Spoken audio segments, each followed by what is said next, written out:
Yes. Very good morning, student. Once again, we are going to see the EOQ. Student, EOQ में ये हम last question कर रहे हैं, क्वेश्चन नंबर 30. स्टूडेंट इसमें देखो आपके पास क्वेश्चन नंबर 14 और 15 भी है, लेकिन क्वेश्चन नंबर 14 और 15 आप होमवर्क करोगे और होमवर्क करके हम लोगों को आप सेंड करोगे. और ऐसा नहीं कि लास्ट क्वेश्चंस है, अभी नंबर्स ऑफ बोर्ड क्वेश्चंस बाकी हैं. वो सारे क्वेश्चन स्टूडेंट हम लोग रिवीजन में वंस अगेन देखेंगे. जितने भी चैप्टर्स हम लोग पढ़ रहे हैं सारे चैप्टर वंस अगेन स्टूडेंट हम रिवीजन में देखेंगे. ये रीजन से कि इस समय मैं बोर्ड क्वेश्चन नहीं कर रहा. तो this is the last question. देखो स्टूडेंट, क्वेश्चन है find the EOQ from the following annual usages. देख स्टूडेंट, आपका एनुअल यूजेस कंजम्पशन किसने दिया है 6000 units. Cost of material per unit. Student देख, cost of material my dear, cost of material is rupees 20. Cost of placing and receiving order. Next student, cost of placing or receiving order 60 per unit. ये देखते हो ना, हमेशा आपको per units नहीं रहता है. And annual carrying cost. ये देख student, annual carrying cost. इसने बताया 10% of inventory value. 10% of inventory value. Okay student, अब इस क्वेश्चन को स्टूडेंट टेबल फॉर्म नहीं बोला है, लेकिन आपने देखा ना कि मोस्टली सारे क्वेश्चंस मैंने formula as well as table दोनों फॉर्म में किया. आपको सिर्फ अपने लिए नहीं पढ़ना है, आपको तो उस स्टूडेंट के लिए भी पढ़ना है जिसको नहीं आता है. मैंने हमेशा बताया ना कि आपको अगर नहीं आता है तो पूरे कॉलेज में किसी को नहीं आना चाहिए, और किसी को नहीं आता तो सिर्फ और सिर्फ किसको आना चाहिए, आपको आना चाहिए. तो इसलिए आप ध्यान से देखो, और नहीं पूछने के बाद भी इस क्वेश्चन को हम लोग formula as well as table method में करेंगे. देख स्टूडेंट, कितना इजी कैलकुलेशन इजी पढ़ रहे हैं. कैलकुलेशन स्टूडेंट इजी है, लेकिन इंपॉर्टेंस देख कितना ज्यादा है. ये डायरेक्ट उस पॉइंट को टच करता है कि देखो आप इतना ही यूनिट्स का ऑर्डर करो और ये आपके लिए सबसे इकोनॉमिकल होगा. तो एज यूजुअल चीजें देखो स्टूडेंट, हमने यहां पर लिख दिया है. Now you just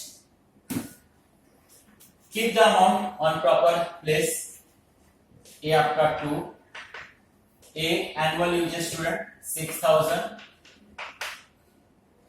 ordering cost student 60, C carrying cost. carrying cost के लिए क्या बोला स्टूडेंट उसने 10% of inventory value. इन्वेंट्री मतलब का स्टॉक कितना है 20 है ना स्टूडेंट, तो 20 का 10% 10 upon 100. आप इंटू कर लो स्टूडेंट, 2 इंटू 6000 इंटू 60, 7,20,000 स्टूडेंट. 7,20,000. 20 का 10% इज 2. तो 7,20,000 को स्टूडेंट आप 2 से डिवाइड कर दो. आप डिवाइड करोगे स्टूडेंट 3,60,000. आप रूट साइन रिमूव कर दो. आप भी कैलसी से करो. Yes, 600 units. विदाउट कैलसी आने का भी नहीं गलती से. ठीक है, चलो.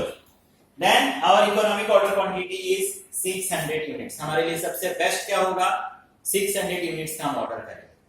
मैंने बताया स्टूडेंट, चैप्टर का कैलकुलेशन छोटा है बट इंपॉर्टेंस देख कितना ज्यादा है. अगर ये कैलकुलेशन ना रहे तो हम ब्लाइंड रहेंगे कि कितने यूनिट्स का ऑर्डर करो. हमको खुद को नहीं मालूम रहेगा कितना यूनिट्स मंगाओ. ये क्या कर रहे हैं, ये उस पॉइंट को टच कर रहे हैं कि देखो इतना ही यूनिट्स आप मंगाओ, this is the best for you. यही आपके लिए सबसे ज्यादा क्या होगा, इकोनॉमिकल होगा. तो इसलिए इस चैप्टर का स्टूडेंट इंपॉर्टेंस काफी ज्यादा है. जैसे मैंने बताया टेबल फॉर्म से भी इस क्वेश्चन को हम लोग करेंगे. जो टेबल्स हम लोग ड्रॉ करते हैं स्टूडेंट्स, आप किसी भी क्वेश्चंस के अंदर देखो, कभी भी मैं कॉलम को चेंज नहीं करता. वो इसलिए कि अगर एवरी टाइम्स मैं कॉलम्स को अप्स एंड डाउन करूं ना स्टूडेंट, तो आप हमेशा कंफ्यूज रहोगे. 7 कॉलम ड्रॉ करना है. नंबर ऑफ ऑर्डर है, ऑर्डर साइज, एवरेज स्टॉक. इसी का ना आप क्या फाइंड कर रहे हो, एवरेज फाइंड कर रहे हो. एवरेज स्टॉक वैल्यू, ये जो आपने एवरेज स्टॉक निकाला ना स्टूडेंट, उसी को आप रुपीस में कन्वर्ट कर रहे हो। एवरेज कैरिंग कॉस्ट, कैरी करने के लिए आप कितना दोगे, ऑर्डरिंग कॉस्ट और टोटल कॉस्ट। ओके स्टूडेंट, तो ये तो मैं एवरी क्वेश्चन में रिपीट किया, मैं अपने मन से 1 2 3 4 5 6 7 8 9 10 छोड़ो, मैंने 11 तक लिखा। मुझे 1 ईयर में स्टूडेंट 6000 यूनिट्स चाहिए, ये मुझे मालूम है। तो देखो ये क्या बोल रहा है कि अगर मैं एक ही ऑर्डर दूं तो, अच्छा एक ऑर्डर दोगे तो 6000 का ऑर्डर करो। अरे सर मैं 2 टाइम ऑर्डर करूं तो, अरे मेरा बच्चा आपको 6000 चाहिए और आप चाहते हो कि 2 टाइम ऑर्डर करूं, तो 2 टाइम ऑर्डर करोगे 6000 डिवाइड बाय 2, आपको 3000 मंगाना पड़ेगा। नहीं सर मुझे ऐसा लगता है ना कि मैं 3 टाइम ऑर्डर करता हूं, चलेगा 3 टाइम ऑर्डर कर, 6000 डिवाइड बाय 3, 2000 मंगाना पड़ेगा। सर अगर मैं 4 टाइम में ऑर्डर करूं तो आपको 1500 मंगाना पड़ेगा। सर अगर मैं 5 टाइम ऑर्डर करूं तो 6000 डिवाइड बाय 5, 1200 मंगाना पड़ेगा। सर मैं 6000 तो मंगाना है, सर मेरे पास में पैसे नहीं है, मैं 6 टाइम ऑर्डर करूं तो चलेगा, 6 टाइम करना, 6000 डिवाइड बाय 6, 1000 मंगाना पड़ेगा। सर अगर मैं 7 टाइम ऑर्डर करूं तो 857, सारे लोग खुद से कैलकुलेट करोगे आप। 6000 मंगाना है, सर अगर मैं 8 टाइम ऑर्डर करूं तो चलेगा, आप 8 टाइम ऑर्डर करो, 750 मंगाना पड़ेगा। अगर सर मैं 9 टाइम ऑर्डर करूं तो चलेगा ना, 9 टाइम ऑर्डर कर, तेरी खुशी 9 टाइम में है तो 9 टाइम कर। सर मैं 10 टाइम ऑर्डर करूं, 600 मंगाना पड़ेगा। सर लास्ट में आपको डिस्टर्ब कर रहा हूं, अगर मैं 11 टाइम ऑर्डर करूं तो, अरे बच्चा कैलसी तेरे पास है, नोटबुक तेरे पास है, कैलकुलेशन तेरे पास है, करना 11 से डिवाइड कर दे, उसमें कुछ एक्स्ट्रा ऑर्डिनरी कोई जादू थोड़ी करना है। तो अगर तुम 11 टाइम ऑर्डर करना चाहते हो तो आपको 545 kg ऑर्डर करना पड़ेगा, एवरेज स्टॉक 2 से डिवाइड करेंगे। अच्छा सर अभी एवरेज क्यों फाइंड करते हो? अरे स्टूडेंट कितनी बार आपको समझाया, मैं 6000 यूनिट्स मंगाऊंगा, अरे लेकिन 6000 यूनिट्स आकर मेरे पास 6000 का 6000 पड़ा नहीं रहेगा थ्रू आउट द ईयर, जैसे आया उसी दिन से कंजम्पशन भी तो स्टार्ट होगा, पर डे उस 6000 में से कम होना स्टार्ट हो जाएगा। चल 3000 मंगाया, नो इश्यू, 3000 मंगा लिए, अरे लेकिन डियर उस 3000 में से पर डे कंजम्पशन होना स्टार्ट होगा, तो इसके लिए हम इसका क्या फाइंड करते हैं, एवरेज। आपको करना क्या है, ये जो ऑर्डर साइज आपने फाइंड किया है यू डिवाइड बाय द 2, ये 3000 6000 को 2 से डिवाइड किया, 3000 को 2 से डिवाइड कर दिया, 1500 1000, 2000 का 1000, 750, 600, 500, 857.14 डिवाइड बाय 2, 428.57, 750 डिवाइड बाय 2, इसका भी एवरेज 375, 300, 545 को आप 2 से डिवाइड कर लो, 272.72, ये हमारा एवरेज स्टॉक हो गया। नेक्स्ट कॉलम क्या है स्टूडेंट आपका, एवरेज स्टॉक वैल्यू।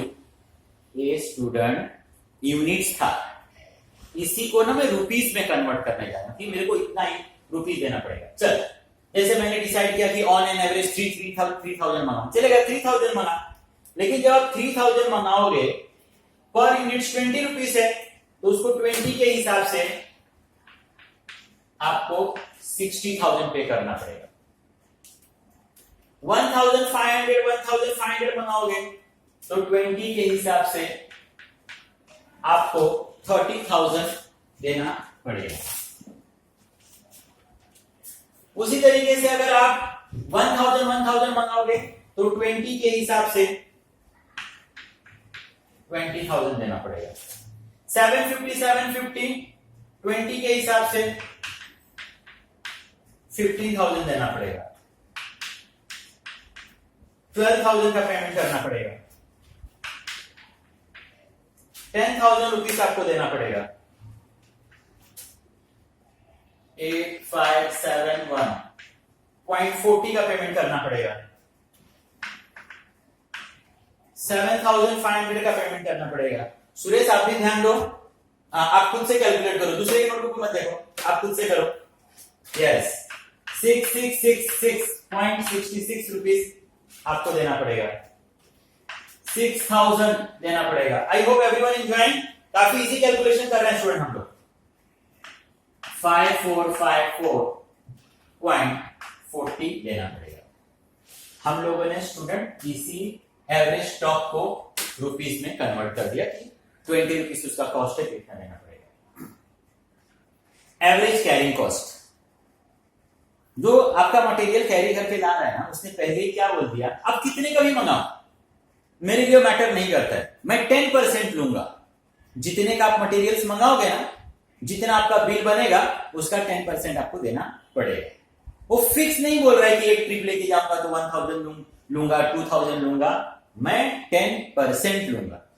60,000 का मटेरियल, 60,000 के ऊपर 10%, 6,000। 30,000 का मंगाया तो 30,000 के ऊपर 10%, 3,000। 20 का मंगाया तो 10%, 2,000 देना पड़ेगा। 15,000 का मंगाया तो 1,500 देना पड़ेगा। 12,000 का 1,200 देना पड़ेगा। 1,000 देना पड़ेगा।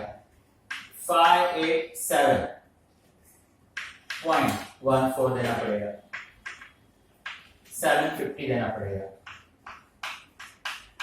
66 देना पड़ेगा। 600 देना पड़ेगा। 545.44 मुझे देना पड़ेगा 10% वैल्यू का।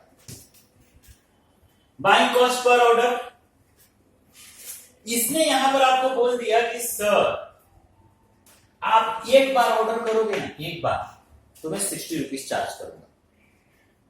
एवरी ऑर्डर के टाइम पर ऑर्डर मुझे 60 रुपीज देना पड़ेगा। तो मैंने यहां पर 1 लिया, मतलब अगर मैं 1 टाइम ऑर्डर करूंगा 60 रुपीज, 2 टाइम ऑर्डर करूंगा तो मुझे 62 टाइम देना पड़ेगा। अब 60 into 2 कर दो। 3 टाइम ऑर्डर करूंगा तो 180 देना पड़ेगा। 4 टाइम करूंगा तो 240। सारे लोगों ने कैलकुलेशंस करना है, सिर्फ बोर्ड कॉपी मत करो, आप बेस्ट हो। चलो अगर मैं 5 टाइम ऑर्डर किया तो 360 into 5 कर दो, 360। 7 टाइम ऑर्डर किया तो 60 into 7। 8 टाइम ऑर्डर किया 480। 540, 600 and 660। ओके स्टूडेंट, मैं फिर से आपको समझा दूं कि ये क्यों हमने किया। मैंने आपको बार बार समझाया स्टूडेंट कि मुझे ईयर में 6,000 यूनिट्स लाना है, कॉस्ट 20 रुपीज है। अरे मैं 1,000 लेके आऊं, 2,000 लेकर आऊं, टोटल 1 ईयर में 6,000 लाना है, तो मुझे 6,000 इंटू 20 रुपीज तो पेमेंट करना ही है। मटेरियल का कॉस्ट तो मेरा सेम ही रहेगा, मटेरियल कॉस्ट इंपैक्ट नहीं करेगा। इंपैक्ट कौन करेगा उसके ऊपर? कैरिंग कॉस्ट और बाइंग कॉस्ट। तो ये रीजन है कि यहां पर मैं मटेरियल के कॉस्ट को प्लस भी नहीं करता। मटेरियल कॉस्ट मेरा कांस्टेंट, जैसे मैं यहां पर 3,000 का ऑर्डर करूं, अरे तो 3,000 का 2 टाइम ऑर्डर करूंगा, 30,000 2 टाइम दूंगा, फिर से तो 60 देना ही पड़ा ना। मैं 2,000 का ऑर्डर करूं तो आज जाके मुझे 20,000 देना है, अरे लेकिन 3 टाइम जाके गुड्स लाना है, तो 20 में 3 टाइम दूंगा तो फिर से तो मुझे 60 देना ही पड़ेगा। तो 60,000 इज फिक्स, वो कांस्टेंट है। आपका इंपैक्ट कौन कर रहा है? कैरिंग कॉस्ट और बाइंग कॉस्ट। अब देखो ना, आप 6000 जैसे मैं समझा रहा उसी तरीके से अपने फ्रेंड को समझाना है। वो नहीं समझेगा, जबरदस्ती बैठा के उसको समझाने का, उतने टाइम तक समझाने का जब तक कि वो नहीं ये बोले कि हाँ मेरे को समझ में आ गया। 6000 मंगा रहा हूं ना, तो कैरिंग कॉस्ट 6000, बाइंग कॉस्ट और 60 रुपीज। 3000 मंगा रहा हूं, ये 3000, ये 120। आप देखो कि ये बैलेंस नहीं हो रहा है, अप्स एंड डाउन हो रहा है। सिर्फ ये एक लेवल है जहां पर मेरा कैरिंग कॉस्ट और बाइंग कॉस्ट दोनों क्या है, सेम। मतलब ना तो कैरिंग कॉस्ट कम ज्यादा, ना तो बाइंग कॉस्ट कम ज्यादा। तो मुझे इसी लेवल पे आके ऑर्डर देना है, ये सबसे ज्यादा मेरे लिए क्या होगा, इकोनॉमिकल। अब यहां पर ना और इजी समझाने के लिए मैं दोनों का क्या कर लेता हूं, टोटल। This plus this, 60 60, 3120, 2180, 1740, 1500, 1360, 1277.14, 1230, 1206.66, 1200, 1205.44। अब आपका फ्रेंड आपकी तरह समझदार नहीं रहेगा ना, तो आप देख कैसे उसको समझाओगे। उसको बोलोगे देखना दोस्त, 6000 का ऑर्डर कर रहा हूं, तो एवरेज और बाइंग कॉस्ट, कैरिंग कॉस्ट और बाइंग कॉस्ट मुझे 6060 देना पड़ रहा है।